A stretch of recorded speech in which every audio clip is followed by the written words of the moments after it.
everybody, I'm Belle. Welcome back to our channel, Joss and Belle, where we talk about everything pop culture from movie reviews to location tours and everything in between. Today I'm going to be talking about the movie Death on the Nile.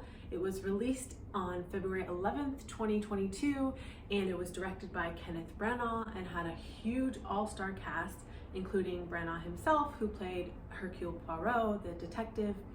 And it had Armie Hammer, it had Gal Gadot, Letitia Wright, Annette Benning. The movie was based on Agatha Christie's 1937 book, and I read the book, so you don't have to. So I'm going to review the movie for you and then give you 4 ways that the movie is different than the book. Let's get started. This entire video is going to have spoilers for both the book and the movie, so watch at your own risk.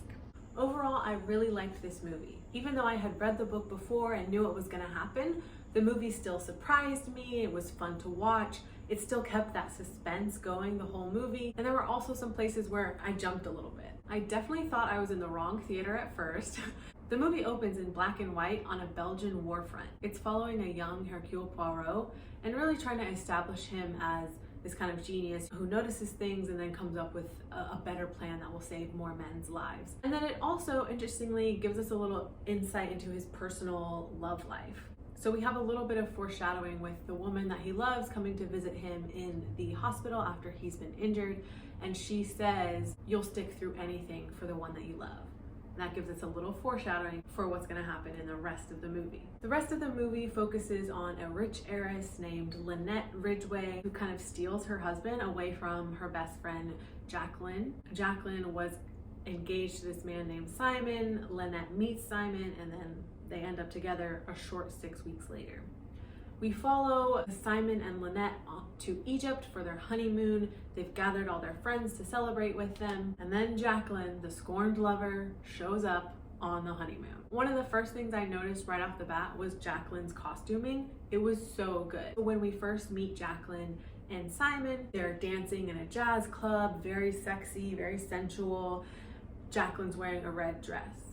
Very passionate. When she first arrives, uninvited, on the honeymoon, she also shows up in this gorgeous red ball gown, totally dramatic entrance, backlit by the Egyptian sun, just this gorgeous entrance. Then interestingly, as the honeymoon progresses, and we get to learn a little bit more about Lynette and the relationship and like what's going on here, Jacqueline's costumes start changing to actually look a little bit more like Lynette. She starts wearing more whites, which kind of makes sense if you're trying to avoid suspicion for a murder. You want to look innocent, but then also these same clean, fresh linen looks that Lynette is wearing on her honeymoon. So you kind of get this feeling that Jacqueline is trying to be Lynette. The honeymoon party all ends up on a big white boat that Lynette has rented out for this occasion. Jacqueline is still not supposed to be there, but she ends up joining the boat. And then you have your murder mystery start happening. Lynette is murdered. Then her maid is murdered. Some jewels turn up missing. And finally, one of the male characters dies just as he's about to reveal who murdered the maid. Throughout all these dramatic events that you're watching unfold breathlessly, the camera is very often looking through glass. So we're seeing characters through a distorted glass, their reflection is showing, the picture is wavy, light is being reflected off the glass. Not only is this absolutely gorgeous, you have this big white boat contrasted against the brilliant blue Egyptian sky, then you have all these bright glass fixtures that are reflecting light everywhere. It's just beautiful visually. But then also all this distortion and the camera looking through these distorted pieces of glass really add to the audience's confusion, or like the sense that you're trying to figure it all out, but something's hidden from you. It really adds to this murder mystery vibe. It makes you a little bit more suspicious of what someone is saying through the other side of that distorted glass. Overall, I really, really enjoyed this movie, and I would give it 4 out of 5 stars. Now for the 4 ways that the movie is different than the original book.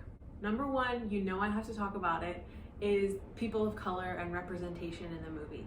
Don't get me wrong, films can always do more and do better, but I think this is one of the few films that actually does a good job with their characters of color. So it is a period piece. It's supposed to be happening in like the 1930s or something like that. And you can definitely tell that the filmmakers were trying to remain true to that time period while also having really rich characters of color and having them be in the story in a believable way. So the first way is Salome Otterborn and her niece Rosalie Otterborn. In the book, Salome is a romance author, and it's her daughter traveling with her. And she's white. All the characters in the book are white. But in the film, I think they added some black characters in a really interesting way by making Salome Otterborn a jazz musician.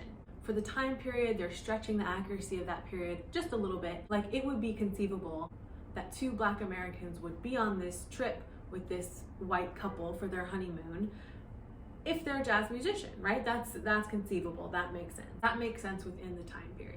I thought the film did really well. They actually addressed their race. They addressed the fact that Salome, the jazz musician, had experienced racism from Lynette. Racism as being a reason for like why there might be some animosity between Salome, the jazz musician, and Lynette, the woman who was murdered on the boat. Then they also added a character called Cousin Andrew. It seems to be in a combination of the two lawyers. In the book, Lynette has a British lawyer for things going on in the UK and an American lawyer for all her business abroad. In the movie, they combined it to this one character, Cousin Andrew, who is her lawyer for all her affairs, domestic and abroad, because you only have so much screen time, right?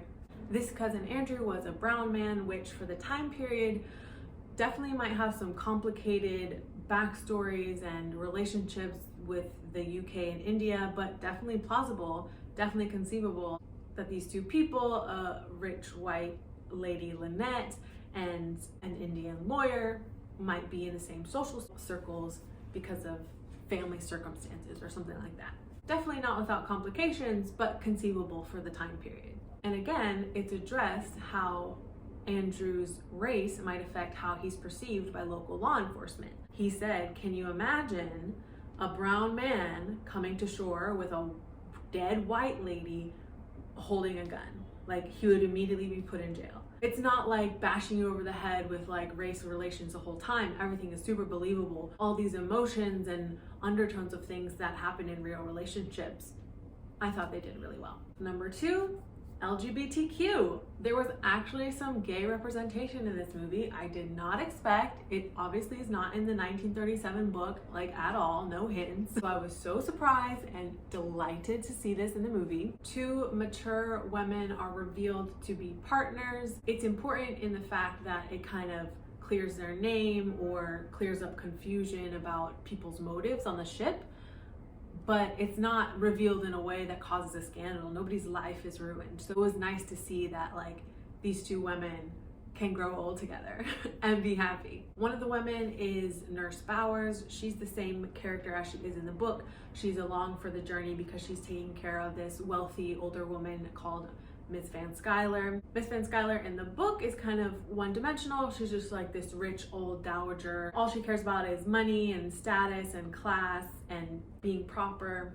But in the movie, they kind of combine a few characters to create her as well. She is an older, rich woman, but they combine her with this communist character from the book so that in the movie, she's kind of has these socialist tendencies. She's given away most of her fortune. She's outspoken about her politics.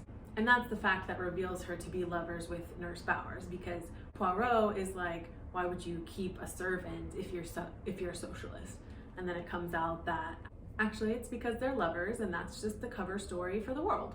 Number 3 is character count, which I've already been mentioning, but in a lot of ways, the movie pares down the number of characters that we see on screen. I think this is for the benefit of the movie. There's a character named Book who is a combination of a few characters in the book, one being a Colonel Race who is helping Poirot with the investigation and kind of has his own side investigation as well, and then also combined with a character named Tim.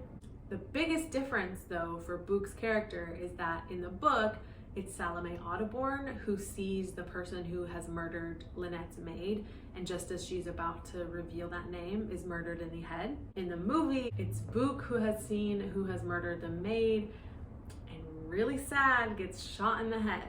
It's sadder in the movie because he's already in love with Rosalie. They're already planning a life together.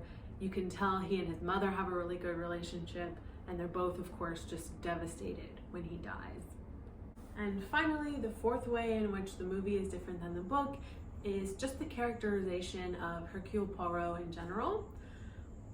I didn't see the first Kenneth Branagh Poirot movie, Murder on the Orient Express, so I'm not sure how it aligns with that movie.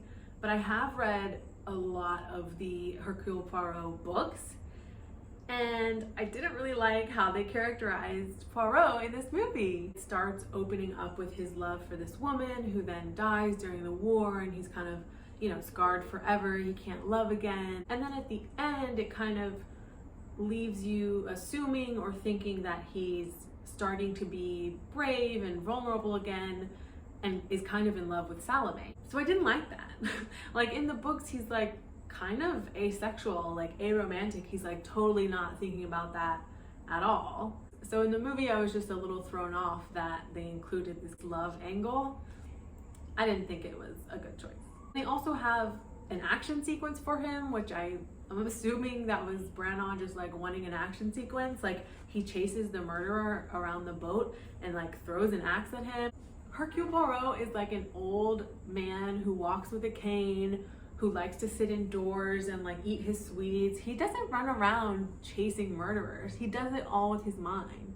Even though I had some reservations about the way Poirot was portrayed in the movie, the book and the movie are very similar in terms of plot, and I really enjoyed them both. If you do like reading, I would recommend reading the book, but if you're just looking for a fun murder mystery to watch, I definitely recommend the movie as well. Leave a comment below to let me know what you thought of Death on the Nile.